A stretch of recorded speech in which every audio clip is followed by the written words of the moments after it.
The Biden administration is offering condolences to Iran following the death of their president, Ibrahim Raisi, who was killed in a helicopter crash, along with the country's foreign minister and other officials. Now, in a statement from the State Department, it does not say that. We don't have that yet, but Carly, I'll toss it over to you. There's also this. The U.S. Deputy Ambassador to the United Nations is seen standing during a moment of silence for the Iranian president who earned the nickname Butcher of Tehran over human rights issues. OutKick host Tomi Lahren joins us now. So, Tommy, if sending condolences and standing in honor of the Butcher of Tehran isn't enough, Matt Miller of the State Department also said yesterday that the Biden administration offered Iran assistance to help find the helicopter after it crashed.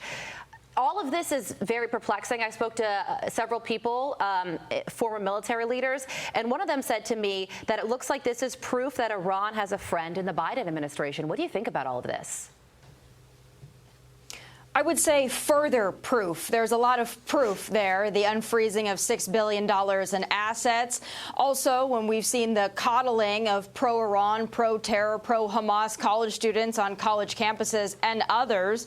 I mean, this to me is just a continuation of this administration placating to Iran. So it doesn't surprise me at all that this is the message. Now, listen, offering condolences or standing for a moment of silence, that to me is egregious. It's disgusting, but it's a virtue signal. I'm far more concerned about them offering actual assistance. I'm far more concerned to them placating to the anti-Israel, anti-American voices that are here in the United States of America, chanting death to Israel, chanting death to America. So this to me is a continuation. I wouldn't expect anything else from this administration, placating to the very worst of its base. And this is just going to play out even more as we head towards that convention in the summertime in Chicago.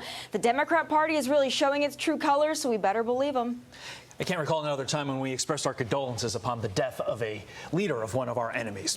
New York City Mayor Adams might rescind the Key to the City award he gave to Sean Diddy Combs. Adams saying, quote, "The committee and the team has never rescinded a key before, but we are now sitting down to see what next steps are going to be. We are taking everything under analysis. The team will come back with a final determination." Final thoughts on this? Tommy, keys presented to those whose service to the public and the common good rises to the highest level of achievement. Your thoughts?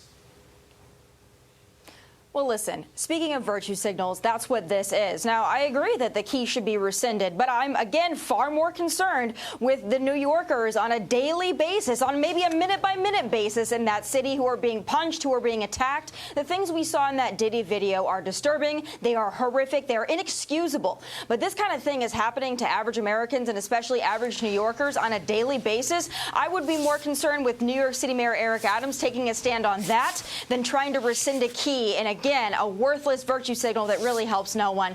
Get to work. You got a lot bigger problems in that city. Tommy, thank you so much. Have a great day.